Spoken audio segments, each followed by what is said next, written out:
Get in, lads. Welcome to the Game of Football podcast. My name is Elijah, and I'm going to give you guys my reaction to Jamaica's first two games in the Nations League under Steve McClaren against Cuba and Honduras. Before I get into it, though, make sure to leave a like if you enjoyed watching those first two games. Leave a comment down below of your thoughts on those two games, and make sure to subscribe to the Game of Football podcast for the best Jamaica and Concacaf content on the entirety of YouTube. Also, make sure to follow us on Twitter. We just set up our new Twitter like literally last night. I'm going to leave a link in the description down below. So if you guys want a chance to interact with us even more personally, hear our thoughts, or get the best channel updates, make sure to follow us on Twitter. We'll see you guys there. So the first takeaway I want to make for these first two games was that it was slow and steady. It's slow and steady, and that's going to be the theme of Jamaica's progress under Steve McClaren, I think. The team is already starting to look better on and off the ball, but that's going to come with time and experience against better and better opponents. But already, like I said, they're starting to look a little bit better. There's more of a semblance of a need to attack or a want to attack and move forward, which I think was very lacking under Jaime Haugemsson, under the most recent manager.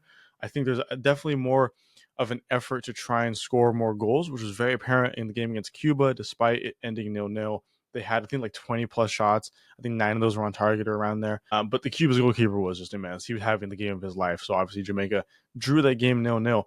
But obviously the team is starting to mesh well under Steve McClaren's guide, which I do think was a big problem under Jaime Haugemsson, is that there wasn't much of a meshing of the team. And you can tell that this team is kind of building towards that a little bit, slowly but surely. Another thing that's slow and steady is also Steve McClaren in general. I mean, he is slowly getting used to the Concacaf region. Since he's, only really been in Europe and in England and whatnot, he has to get used to the level of football here and the different styles of play that are present over here, which I think is kind of apparent. I think he did make some good managerial decisions over those two games, but I know that for sure there are going to be some setbacks. There are going to be some times where he hasn't fully adapted and doesn't know how to handle a certain opponent, which I think is going to be an issue. It is going to make Jamaica look worse than they are, but that's okay. Like I said, it's going to come with time. Steve McClaren is going to get there at some point.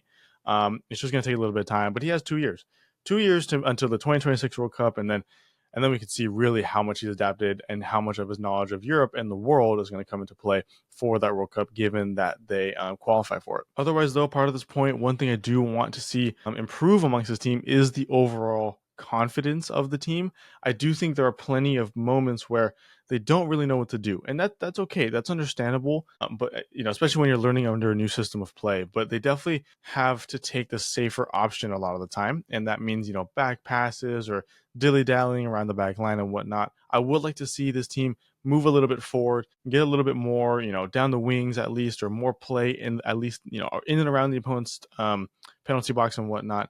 That's going to come with time. I'm going to talk more about that later, especially with another one of my points that's going to factor in. But yeah, one thing I want to see is more confidence amongst the team. Like I said, that's going to come with more experience, going to come with more time with the rest of the team. It'll get there. I like to see that there's already like baby steps being taken for it, I would say, to get there. Really, really good sign so far. That's point number one. Point number two from those two games is that getting points is what matters, and that is exactly what they did. 4 points from two games, very solid, especially away against Honduras. 3 points from there, which I think Honduras is going to be their biggest competition in this entire group. So as a result, 3 points taken away from them and gained for Jamaica. Really, really good sign. Should have had 3 points against that game against Cuba. That game was, I don't want to call it a fluke game. I think they played very, very well and got opportunities, but they should have won that game. Let's be honest. They should have won that game. The fact that they didn't lose is still a really good sign. Still to get a point from the game against, an absolutely bionic goalkeeper there. And, there's more to be done. Absolutely. I do hope to see 3 points in the next game against Cuba. I do think they're going to get it, but still 4 points from 2 games. Very, very solid. That is exactly what you need to qualify out of this group and to qualify for the World Cup points. All that matters, they got those 4 points, and that is what matters. And I hope that, at the very worst, that is the theme for the rest of their Nations League games. No matter how good or bad they play, as long as they're getting points and staying in those top 2, that is all that matters. However, I do kind of worry with the style of play against bigger teams, that being USA, Canada, Mexico, and then eventually, South American teams, Asian teams, African teams, and European teams if they do make their World Cup. I'm a little bit worried. If we were to throw them in now, I don't think they would do that hot. I'll talk more about it as we move on in these points. Points are what matters. They're getting it. That's all that matters. That's all that matters. And we know they've been able to get points against big teams or results against big teams. Let's talk about they almost got that USA win last year or earlier this year.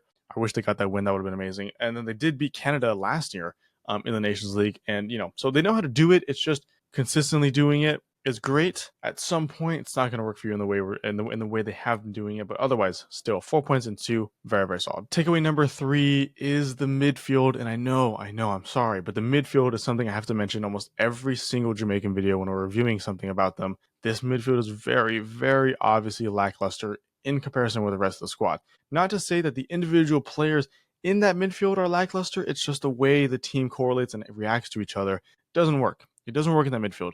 It's either too attacking or it's too defensive, and there's no in between. And that's obviously not something you can fix right away. It's not like a club where you can't just go into the transfer window and sign one of those players that you need for a certain amount of money or loan them, and then that's fine. International is different. Obviously, if you have nobody in that pool, you have nobody in that pool. But I do think that Jamaica has players in that pool that they really need to start implementing to get that midfield going. I think Kavan Russell on the bench, I would have liked to see more of him. I think he's really, really good. Karoy Anderson too. I think they both could provide a lot more to that midfield. But I think Steve McClaren, as of right now, is trying really hard to stick to what the team knows, which is understandable. You don't want to throw them into a new tactic, new set of play cold turkey, because it's not going to work. He's trying to slowly evolve the team, which is fine. So that's why we saw the midfields we did. It just doesn't work. Bobby Reed in the midfield, very, very good. I do like Damian Lowe as a defensive midfielder, but there's no center mid. It's always either attacking midfielders or defensive midfielders. And even then, despite them being good in their positions, you need those true center mids box to box that can, link the two. They don't have that right now, or they're at least not trying to have that right now. I do hope that changes. Another solution, though, is to get dual nationals, and obviously that's a much harder process. It's a much longer process. There is a big pool of players. If you guys want to hear 21 different players that could switch to Jamaica, we do have those videos on our channel. But otherwise, it's very, very hard to get that going. So without a focus on that, you're going to have to start implementing the young guys like Karoy and Kavan. So let's see how that evolves. But yeah, as a result, there's not much creative link between the defense and attack, and you can tell that's a big reason why the attack can't always get it going. The defense in general has been very, very solid over time amongst most opponents, especially when you have the likes of Ethan Pinnock, you have Deshaun Bernard, you have Limba Kisa, you have Amari Bell, 4 very good Concacaf defenders, very, very good. But if they're doing that the whole game, they get tired. If the attack isn't doing anything the whole game, the defense has to put more loads on their backs. The midfield needs to be a little bit better. There needs to be a better link between the defense and attack, and you're going to see a lot better results and a lot more goals scored, which leads me to my next point. Number 4, the finishing needs to get better. And like I said, you got 3 points. You didn't score against Cuba, but you had a lot of opportunities. But one thing that stood out to me between those 2 games, lack of finishing. That game against Cuba, a lot of opportunities. Shamar Nicholson had a very easy, clear-cut chance. I don't know how he missed it. It looked harder to miss than to make. Didn't make it. A lot of other good opportunities from other players that didn't go in, and as a result, it was 0-0 despite how good the goalkeeper was.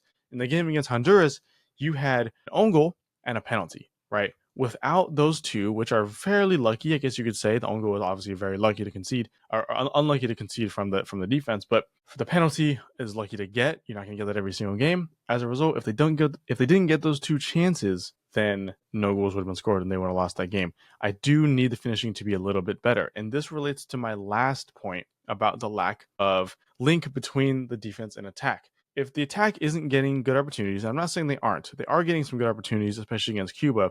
But if they're not being placed, or if their balls are not being put in the positions they want them to score the goals, nothing's going to happen. And without a creative midfield, it's just not going to happen in that way. You're not going to put them in the best opportunities to score, which I think this team kind of needs. This team kind of needs really good opportunities to score that they know they're going to bury to get that confidence back up. Without goal scoring, the confidence isn't going to build no matter how many wins you get. It's going to be really, really hard. The addition of Mason Greenwood, I think, could prove to be a huge asset for this attack and could be really, really good. I think he's a really good creative output as well as a goal scoring output. So it could be huge for his inclusion here. I don't think it's going to fix everything. I really do think that a lot of the attacking problems are based in the midfield.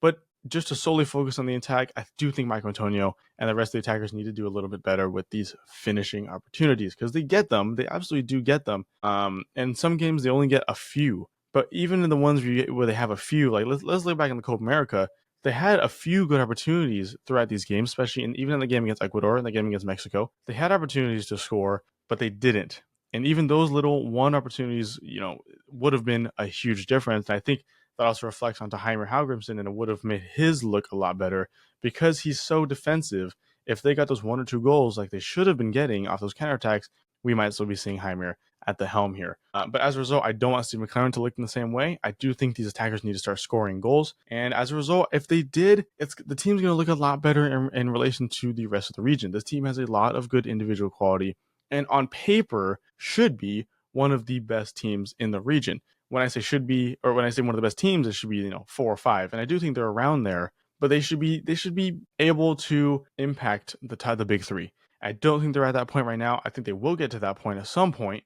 But right now, without the goal scoring, without the finishing, there's not much hope in them beating opponents or beating them by a lot. They still get it done. Like I said, they get the points and that's all that matters. But they can't keep doing it the same way they have been doing if they want a lot of success. And then point number 5 for me is this team I think is really going to go to the 2026 World Cup based off these 2 games so far. I do think, like I said, I've said it numerous times before if you guys have watched our videos. I think that this is the best opportunity they've had to make the World Cup since the 90s because of the lack of the USA, Canada, and Mexico needing to be qualified.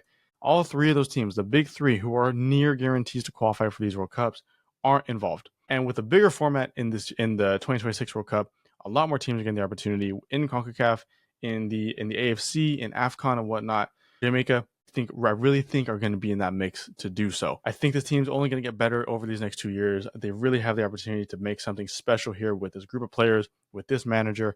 I really think they have a lot under these circumstances to build something.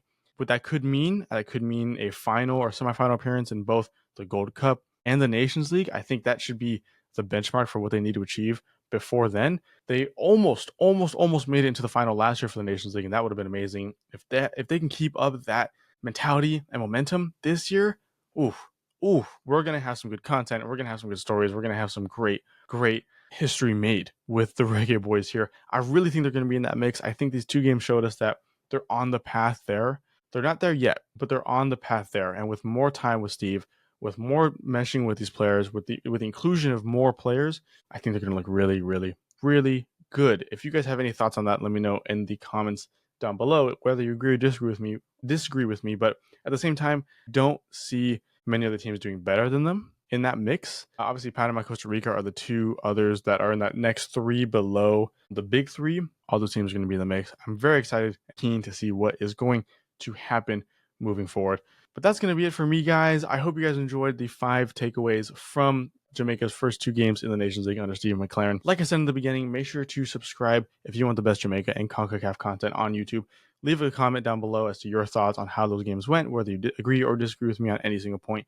Let us know. I'm going to react to a lot of them as best I can.